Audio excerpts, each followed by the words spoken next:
My name is Teresa Lockwood. I reside in Valley, New Jersey. I'm going to record the hypocrisy of a false teacher. Well, all these churches are false teachers, by the way, and the Methodist Church was founded by, well, the false teachers, which this is a Nazarene church branched off of the Methodist Church.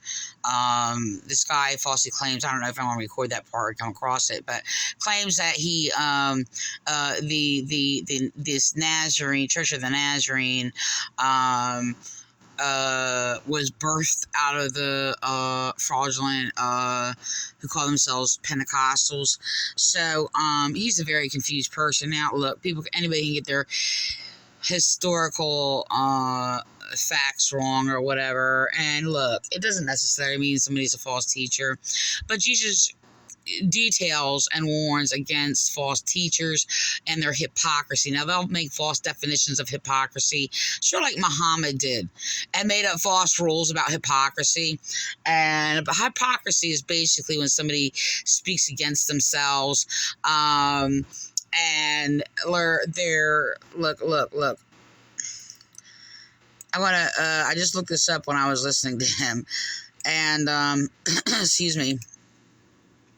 This guy has like so many false teachings that are against Jesus Christ, just like all these churches. I'm kind of looking up this. Okay, actually, it's a good one because it's in the same chapter. But okay, so this chapter is very good for having a record of what hypocrisy is, and this actually warns against false prophets. The same thing would be against false teachers also. That would be more reflected like that in the book of Peter. Excuse me, in I think it's 2 Peter chapter 2. So all these churches they basically go around slandering God and Jesus quite constantly. So I can't say they exactly like exalt themselves above God. They can't do that, but they will create a false idea of the things of God. That is their own false God that they created, and then even basically exalt themselves above their false gods. So this is basically the arrogancy of this guy. This has been quite common among them and these other churches who persecuted me, like the Violent Chestnut Assembly, this Violent Nazarene Rhema Church, Calvary Chapel, Violent Calvary Chapel, this other church, Faith Bible Church. Those are the main ones that basically were persecuting me, committing hate crimes against me throughout the years and slandering me and making up their own rules. And actually all their rules basically are against, well, Jesus' teachings and the prophets. So anyway, and you will hear one of them in here. These false rules are like no judging, no gossiping, no finding fault, no criticizing, no doubting them. All right. And so the thing is, it's just that, you know, they're as I'm going on. So I'm just going to read this passage real quick before I go on. Let me see. Okay. Beware of false prophets who come to you in sheep's clothing, but inwardly they are rabid wolves. It's written here, ravenous wolves. You will know them by their fruits. Do men gather grapes from thorn bushes or figs from thistles? So it's like they don't line up. Like their teachings are conflicting against itself. Okay. They will read across this and like not even perceive what it says. They do not. I mean, they'll read across it and then come up with their own little false interpretation or rule or whatever, and all their teachings basically actually this is actually against their false teachings and their false rules. So it says, even so, every good tree bears good fruit, but a bad tree bears bad fruit. A good tree cannot bear bad fruit, nor a good tree bear good fruit. Every tree that does not bear good fruit is cut down and thrown into the fire. Therefore, by their fruits you will know them. Now, they will sit there and just quote this last passage. They'll say, by their fruits you will know them, while they're sitting there persecuting people. And then they'll go to, like Paul's teachings. The fruits of the Spirit is love, kindness, joy, faithfulness and things like that. And of course, these things are true. But the thing is, they will basically put that label on you if you basically come with a true teaching against their false teachings or their abusive false teachings, evil teachings. And they will quote that just randomly. So while they're abusing you, like making up all kinds of things about you, I've experienced this so many times in this actually Nazarene church. And I was very kind to them, and they were like very rude and bullying and just delusionally making things up. I mean, it's really sad. I'll give an example. I've given this example before, where this false minister, Debbie Giovinazzi, she was just like making up all these delusional false doctrines that were just so hypocritical against herself. And I enlightened her, and like submissively, very kind to them, and these churches, they go around like claiming and quoting like, oh, it's all about a relationship in Jesus Christ and things like that or whatever. And they will say that has been said to me when I enlighten them about what Jesus taught. And this is another form of saying it. So they were teaching false doctrines like, I'm going to give an example. I don't think it's that exact teaching at the time, but it was just like, I was speaking against the abuses that their pastor and teachers were doing to me. And they're like, well, you shouldn't judge. Well, of course, that would be them falsely judging, tell me I am not to judge. Now, the thing is, of course, it's actually in this passage, this chapter actually recorded, where Jesus teaches and warns against false hypocritical judging, which actually speaks against themselves. And another example, when I sat there, and this is the thing, it was a different time. I'm actually thinking about 2 different times, actually. I just want to put this at the point here. But the thing is they and I basically just enlightened what Jesus taught, and I'm like, well, Jesus said warn people against judging, not to judge hypocritical. Jesus did not speak against judging. Okay. And the thing is, she was falsely judging. And when I enlightened her and taught Jesus' teachings in full context, she was like, oh, well, it's not about religion. It's about relationship in Jesus Christ. Well, yes, because I was teaching, the religion of Jesus Christ, which is basically relation in Jesus Christ. So, relationship in Jesus Christ. So, and the thing is, it's like, she was all, look, that's what faith is. It's like you line things up. So they actually pervert that teaching also about moving mountains or whatever, and they just make up these false teachings. So I'm actually I don't know if I'm going to record it on this video, but I will be recording it. I did record it. I'm going to record it again. But so we are going to, this guy, they're talking, they're actually speaking against the false teachings of Joel Osteen. And this guy can't name them, so look, this is the thing. There's a way to speak against people who are like overly filthy rich that claim to be ministers of God. Then there's this way where there's these people who will speak against the rich, and you can tell it is in a coveting way, okay, instead of teaching the teaching about it. But I mean, I've heard other pastors or whatever, and like, there's a difference. There's a difference when you sit there and you speak against people who have millions of dollars or whatever, but they're robbing it from people. They're scheming people out of this money or whatever. Okay. And like, I speak about the principles happening, like the evil that is happening, not because they have millions of dollars, but because they're scheming this money or whatever, or they're greedy or whatever their coveting is and things like that or whatever.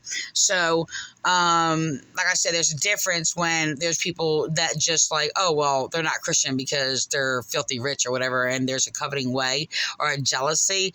That is a difference in how and why they are, claiming it. Okay, so and look, I mean, if you don't have that much money and you're a minister of God and you make like $30,000-$40,000 a year or whatever, but you're taking it from the money or whatever, and you're lying, you're scamming people, you're pretending to be Christian and all these things or whatever, and you know, like you're basically just as a manipulator, thieving, scammer as somebody who has like, tens of millions of dollars. Okay, so but the thing is like, look, we're not going to take money from anyone for basically teaching the things of God. Just to let you know that. So neither did Jesus and the apostles. The Christian church does not take money for ourselves. Okay, we're not ever going to do that. So everything in the Bible where anybody has received money was always money that was distributed to the people, okay, or collected to basically give to people in need and the poor.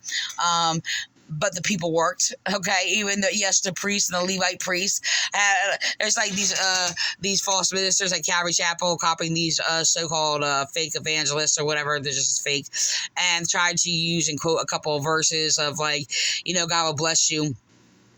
Um, you know, by paying tithes and alms and things like that, but they leave out the part that first of all these people worked. The Levite priest did work, okay, and labor manually. Did I say that right? Label manually, like physical labor, and like everything was like collected and distributed out. So I mean, they manipulate the Bible. So we're not to sit there and like speak the things of God, even though they're not speaking the things of God, they're twisting the things of God. But the ones who are true ministers who teach the things of God, rightfully and righteously, same thing. But we're not going to take any money for ourselves. It's not going to happen. If they are, they're scamming you. They are liars. Okay, so we're going to sit there and listen to false pastor Eddie Haney sit there and justify this Joel Osteen. Just want to let you know he's hypocritical because they did persecute me out of their church or whatever for me enlightening them with the true gospel against their false teachings. And he claims they grew in faith, by the way. They're not even of faith. They keep sitting there justifying false ministers and lying and covering it up and doing all these things or whatever. He does not know what faith is. I mean, he read over like a tiny little line of what faith is, a bunch of mess or whatever. But the thing is, it's just like, look, if you don't even rightly, like, specifically, like, defining it, like looking up in like dictionaries or encyclopedias or whatever the case may be, like, you hear Jesus teachings, you can hear it defined in Jesus teachings, okay, but they are actually against Jesus teachings, okay. So I'm gonna go on. And guess what, I have my issues, right? Joel Osteen has his issues along the way. I'm not going to sit back and weigh and measure any of these kinds of things. Hold on. Yeah. Hold on. Let me just turn my other speaker on. Oh. Bluetooth. Okay.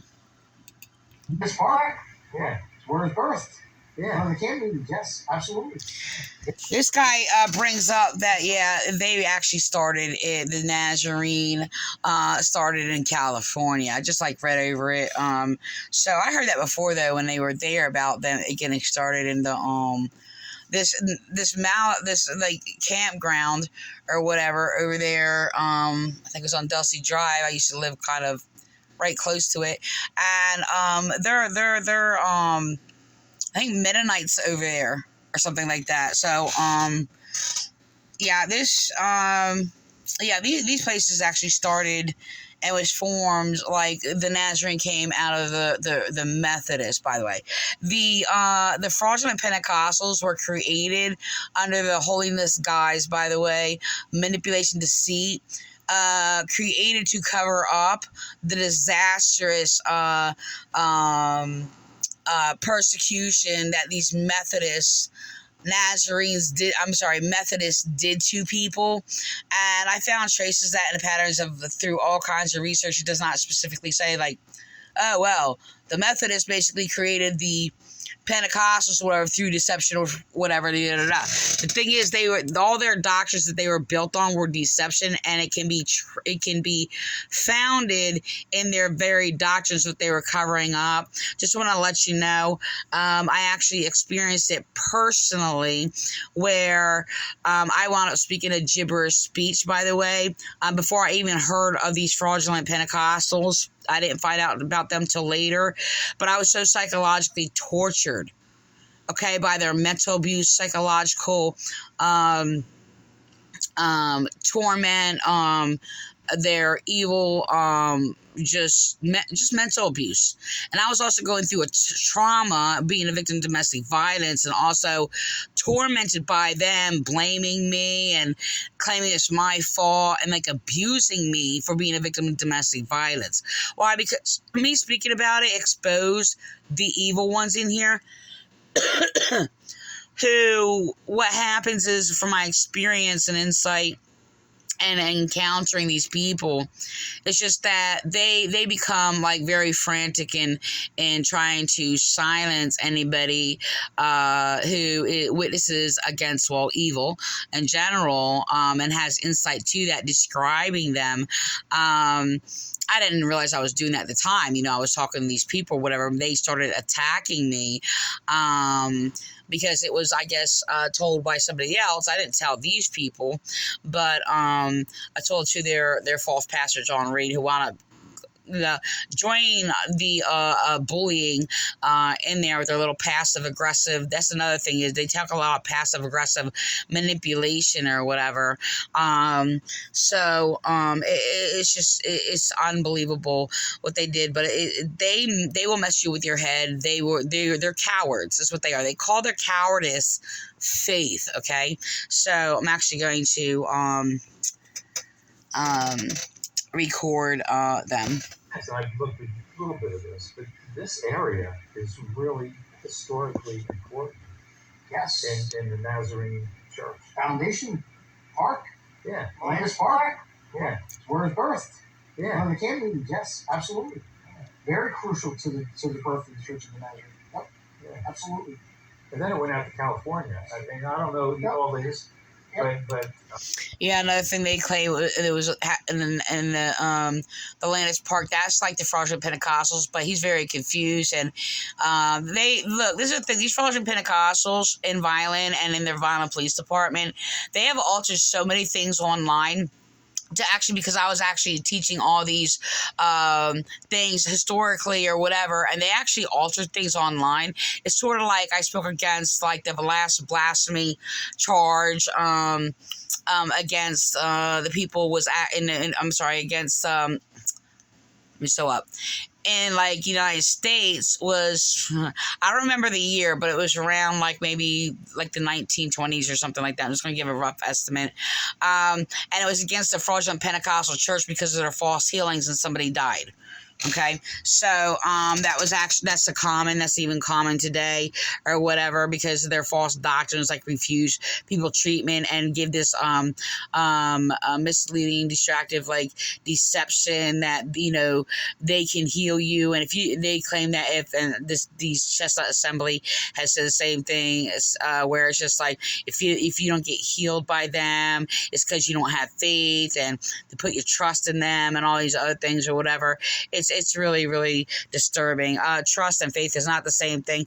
I actually said that against them, so they sit there and like go over that. I didn't look that up online. Just want to let you know that, because I basically, I don't put my trust in people. Trusting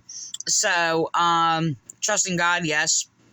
But they came up with these definitions. I didn't read their whatever they claim or whatever, but they try to sit there and verify and put it up there. But I basically use principles within the Bible. And because I was in that church, I was in front of Lee King or whatever, and he tried to call me like paranoid because like I didn't like just outright like just trust these people. Well, they were lying to me and about me and manipulating me, and so I basically kept cautious or whatever. They know that, but I was very kind and friendly to them. they were not. But he tried to sit there and make a passive statement or whatever about being paranoid and me not trusting them, and he made a statement about trust or whatever, and I can't remember who was related to, but he said something that was in the Bible about trusting, and I'm just like, where does it say that? I never read that, and yeah, I have read the Bible by that time or whatever on my independently on my own, not like by with a church, these mammy churches or whatever. But I was researching the Bible since I was like 19, so on a regular basis. So in a violent public library most of the time, but yeah, that's where I spent like my personal time. If one of my children were in school or whatever, and things like that, and I wasn't running errands and doing all these things. But the thing is, it's just that or at home, obviously, but not obviously, but whatever. So the thing is, it's just that yeah, so he was trying to imply that it's like not of God if you don't trust them or whatever and things like that. And I was just like, well, that's nowhere in the Bible or whatever, but just the opposite or whatever. I mean, obviously there's a degree where, like a child has to trust their parents to a degree unless they give them a reason not to, or somebody else does. So, or senior citizens, they actually have to trust basically those who are caring for them. But the thing is, it's just like, they're mistreated or whatever. I'm dealing with that now, with people mistreating my husband. So that's a complicated story. So that has been extremely altered lately. So anyway, I'm just whatever. I'm going to record the hypocrisy of this guy. He's just a pathological liar, by the way. It's not even like there's people who basically don't have, how do I say this? There's people who basically just they're not intending to do evil, but look, the heart tension is in the wrong place. So the intent is, in an evil place or whatever, but they're not going out to just hurt somebody or cause harm to somebody or mentally abuse somebody. This guy is, though, by the way, but he will justify Joel Osteen because they boast in these false leaders. So you were going to listen to him speak against himself. So yep, right here, ground roots. We're right here in Vineland, New Jersey. Yeah. Yep, absolutely. And so there's a lot of historical things to it, but again, and I'm not negating. And listen, and everybody's got their issues, and guess what? I have my issues, right? Joel Osteen has his issues along the way. I'm not going to sit back and weigh and measure any of those kinds of things. You know what I mean? Listen, I don't agree. To an extent, we have to, though. I have to be fruit expectors. I have to be passive and just say no. But also at the same time, you can't just sit there and say I can be nitpicky about the spot on the apple as well. That's to tread that fine line here. Am I trying to remove the speck? Right. And I got this big old speck. Safe place 15 minutes ago. I'm safe. I'm with you, man. Oh, okay. My part is never to. I don't have a $65 million job. But my thing is too, and my only problem with that thought is just if you have so your primary message is good. Are you saying that's it? That's all that matters? And then all other things just don't matter past that? No. Because that's what I'm saying. Joel Osteen could have a very positive, good message. Sure. But the rest of it could be garbage. Sure. And then we don't look at the other stuff because he has a good message? No. We're not. Listen, but I'm not the one to judge that. That's where I can't Mark, give them. have you read a critique of this? I mean, where did you get all this information? Where? Because I watched. No, so where have you read? Have you read the critics? I mean, I would have to if you want me to get sources, I can get sources. But this is just through, just watching videos, reading, but stuff think like about, that. I wonder what the pastors and ministers, across the country think about these notion of these mega churches. I mean, thousands of people and multiple um, services, on a Sunday, and I mean, and they have schools, and that's what's happened with Bethel up there, and they live. It's Redding, California, and it's a very poor town. And there's critics because the church now is like an industry in that town. Yeah. And they've revitalized some of the the economies of that town. But there's still a lot of drug addicts. There's still a lot of very poor homeless people. But I think they're being ministered to.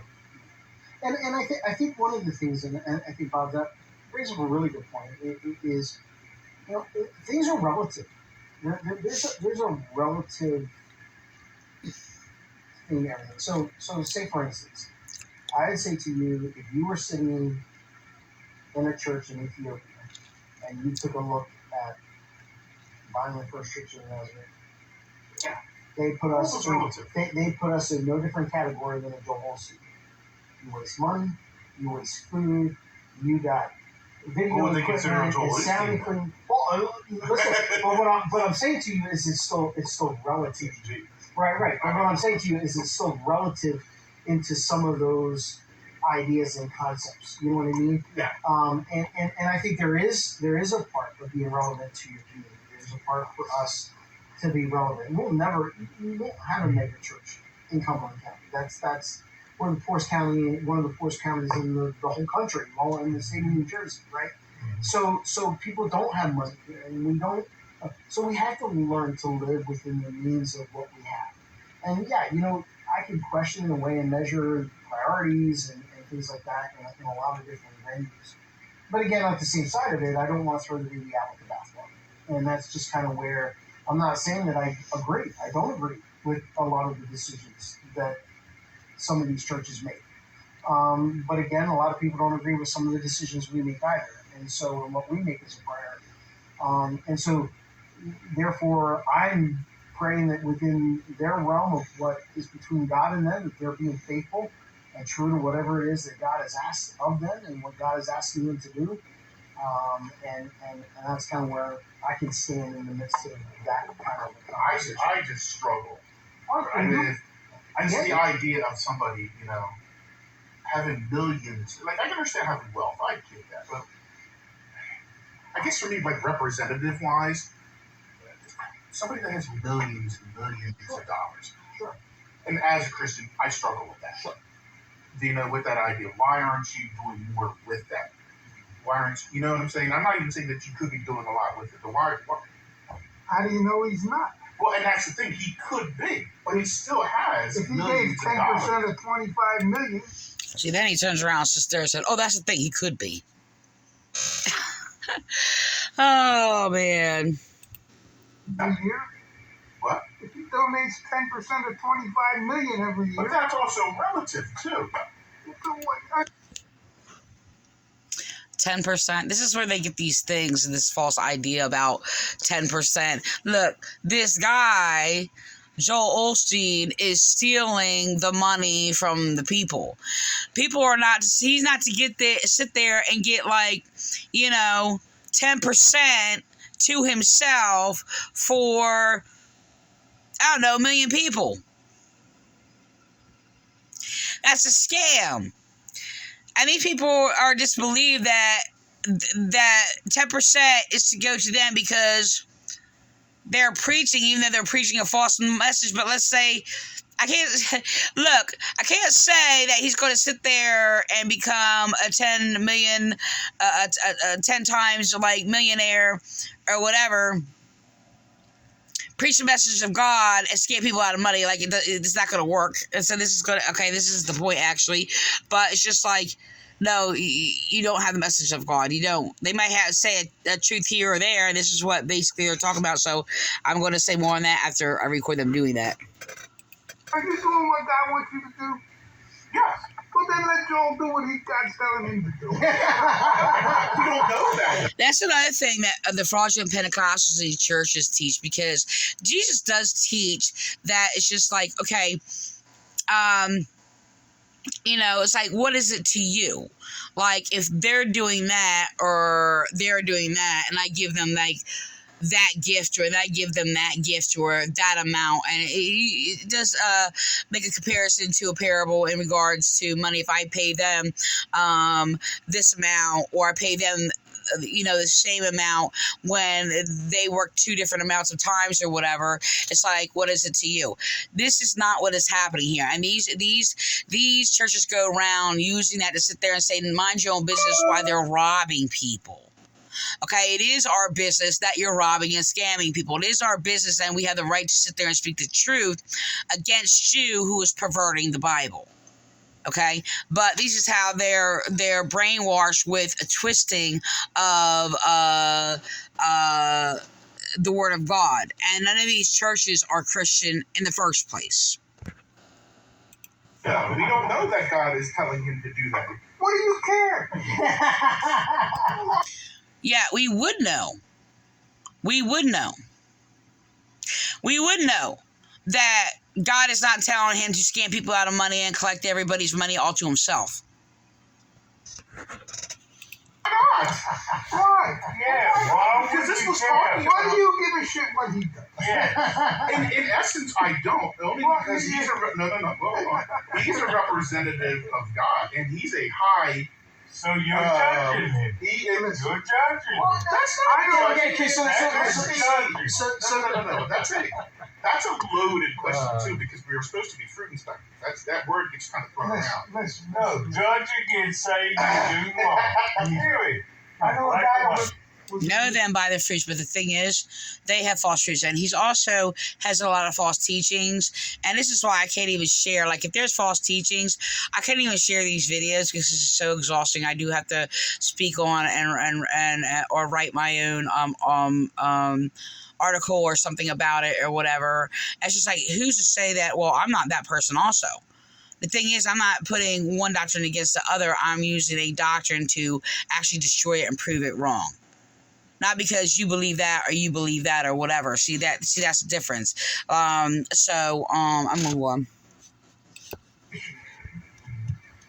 And he was mad because the Smeltzer bomb or something was the third generation missionary in Africa, and he had a big house down on Key Biscayne. He had a 54-foot yacht, and the guy's saying, "Oh, he's a missionary, should be broke." But he brings these people out on these yachts fishing, and they donate $1 million.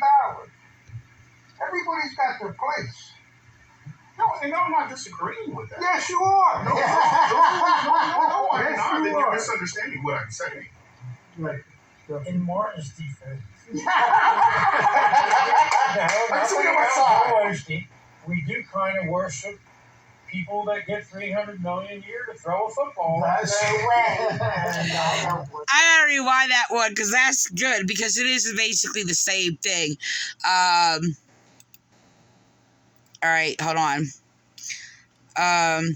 It is, and they're in stadiums. But yeah, it is. It basically is the same thing, because their message is not of God, and it's just like idle, like entertainment or whatever.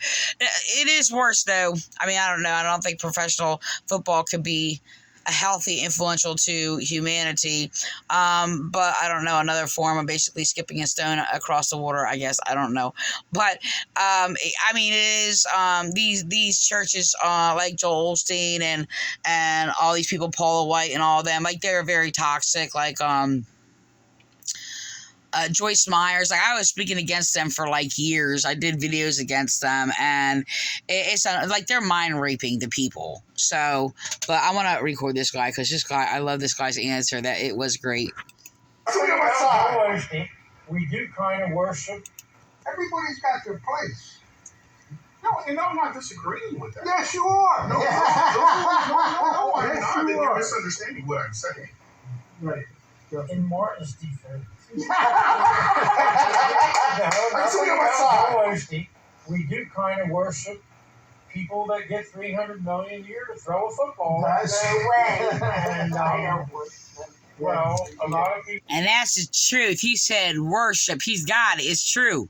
They do. See? Yes, it's true. It's true. What if there's It's so people that throw football or dribble a basketball or hit a basketball or whatever? What's But, you And know, how about rock stars? same thing. But what if somebody Absolutely donates $1 same million? thing. Let's say like Warren Absolutely. Buffett. He donates $1 million. And I'm gonna be honest with you, I really am, because Fred, I think you made a very, very valid point. Because if you ever go through Dave Ramsey's concept of financial freedom and financial success and so forth and so on, his whole idea is to have much so you can give much, right? And we don't know. That was actually their founder John Wesley's teaching, by the way.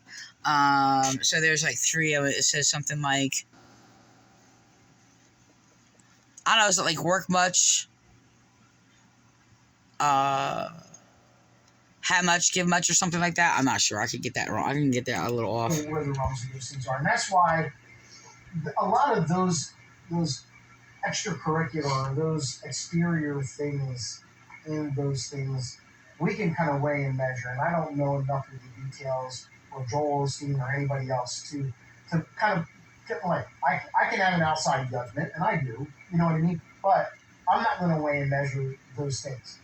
Where I do run into an issue, and here's where I will, and this is where I agree with you on taking a stand. The Pop-off guy. Who is that guy? The Pop-off. What is his name? Remember Pop-off? He sells the miracle water on TV. Yeah. Pastor Pop-off or whatever. Have you ever seen that? Yeah.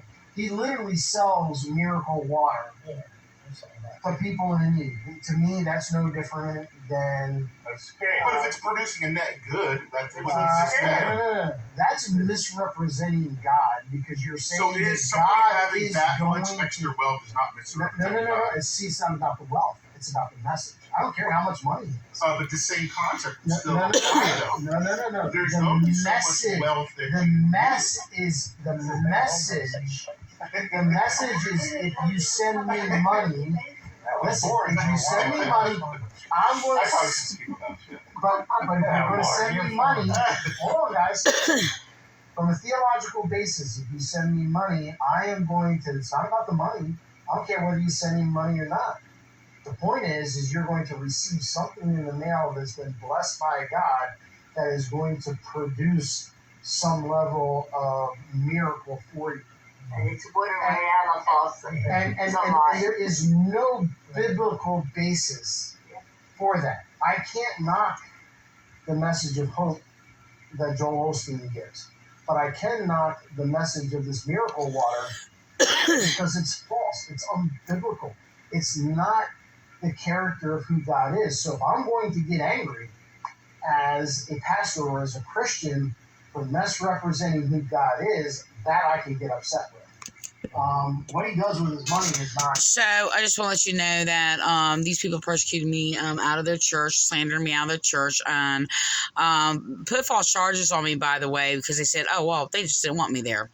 And they were very abusive. They actually caused a lot of trauma over the years, and I endured much suffering under their persecution and abuse, and they destroyed my family.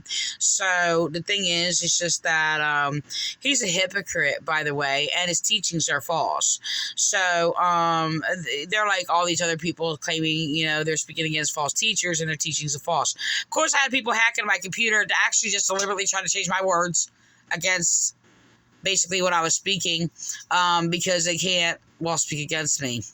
So this is actually the Vine Calvary Chapel, Pentecostals, Fraudulent Chestnut Assembly, this church, even criminal cops in the Vine, New Jersey Police Department committing hate crimes against me. But the thing is he's going around sitting there saying, well, who is he to judge? That's right, you should say that.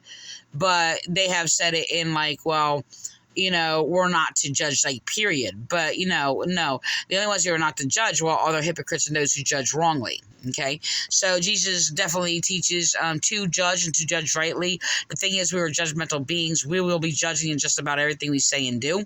And we're either going to judge rightly or wrongly, and he's often judging wrongly, and he's very abusive actually, and so Jesus warned about that. And the thing is, it's like the judgment of people who is right comes from God, and this is what Jesus teaches, reflected himself, that his judgment is righteous because he does the will of God. So it's not a sense of because you claim God, you claim you do the will of God, so you speak wrong, so your judgment is right because when you're speaking wrong. No, his judgment is actually right. Okay, so that's what identifies him, Jesus, as basically doing the will of God because his judgments are right. Okay, so I taught that in this church, by the way, and I was attacked for it because they were sitting there, oh, don't judge or whatever. And it was just like I was actually just speaking to them the gospel, truth, judging what is right, which is a judgment, by the way. What is right? And they put the labels on me, basically, teaching them what Jesus taught. So they basically rejected Jesus. So they have a false teaching of faith, don't know what faith is, and try to look up in a dictionary, and they still don't get it. They still teach a lot of lies that are against Jesus Christ. Again, that's between him and God. Why is that not misrepresenting God?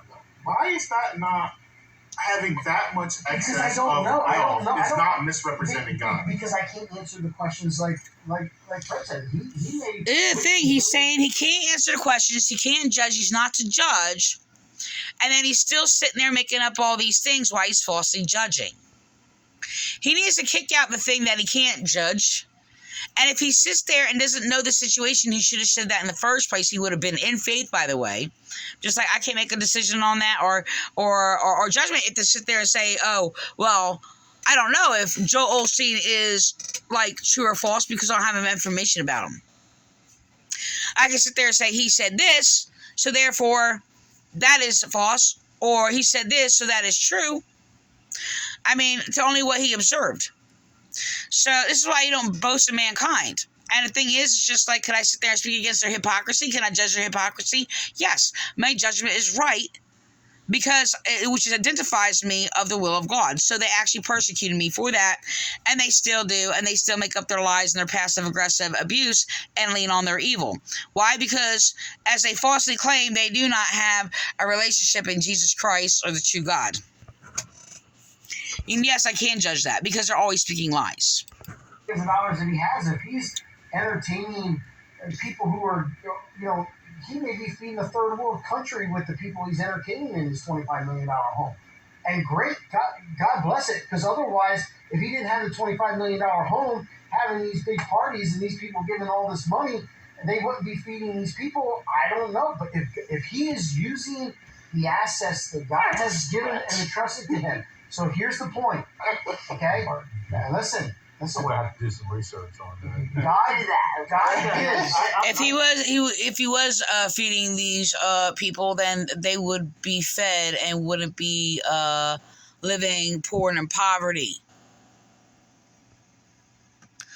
You gotta believe he's providing resources for missions.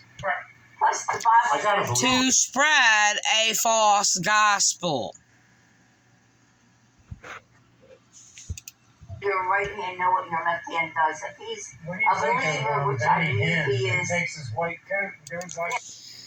That has nothing to do with this at all. They can't interpret scripture. But I was actually going to record. I was actually listening to a video the other day that was older from a year ago that William Clay said in this message that he didn't know what that means and teaches a false message against that. And they might have brought it up again, but it was something I actually said in the class, and William Clay was there. And it was actually a continual from something that was discussed like, a week before or something like, or what before. And I was basically laughed at and bullied over it or whatever by Lee King, which he often did. And I basically said, and it was in the class. And like I said, some of the things I was saying was like a continued from a previous time, but it wasn't even about that. It was about how they treated me, because I was like all upset, crying to Dawn or whatever, like, because he was so cruel to me. And he basically just was mentally abusive, laughed at me in the class a lot.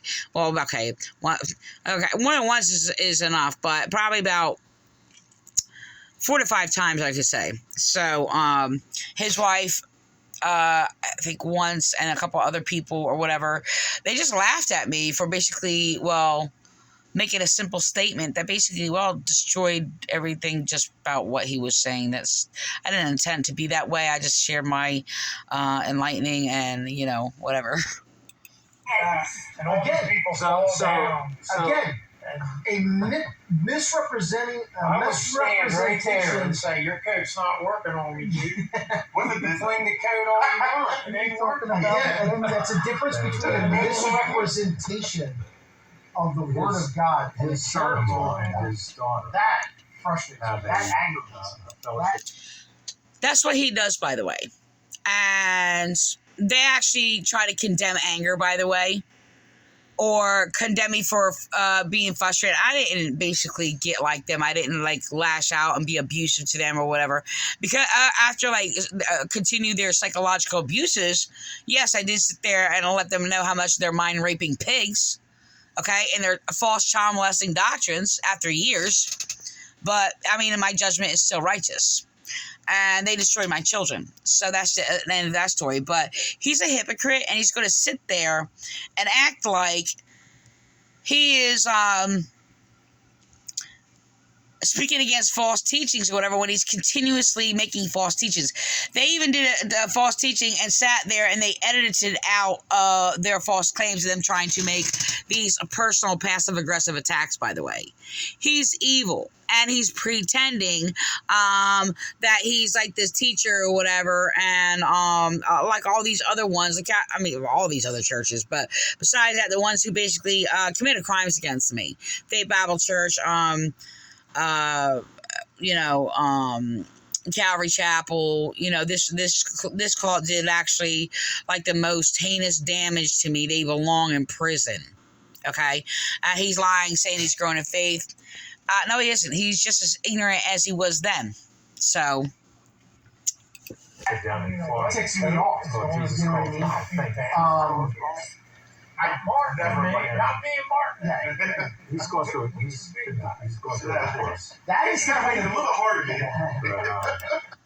But, that is the kind of thing that I would say as a Christian that angers me, because again, it misrepresents who God I've is. looked at It's some of the stuff. telling a you know, lie about who God is. I love the music.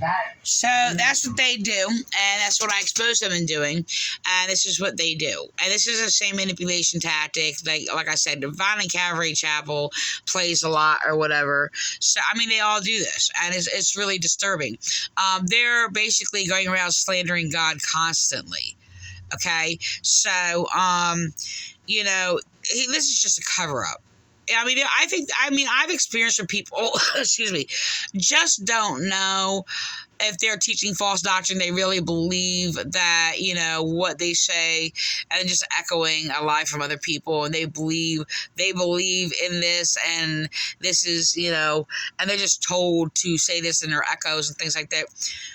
Eddie Haney is willfully scheming and lying. He's going to compare that to sit there, people selling, water or whatever, scamming people out of money. And he's scamming people. So he doesn't work. Okay, he was capable of working, and he's just lazing around or whatever, and just airing his own false opinions, sitting around doing nothing, and has not been productive. So, and he's continuously just yapping off his mouth, that basically with a lot of lies that come out. So he basically did all these false teachings, try to cover it up, about faith, and went on for a week, and he just kept altering it and changing it, agreeing with false teachings. Yes, is what he kept saying, and then changing and altering it, and he's undiscerning. After all these years, I don't know how many years he's been there, but I know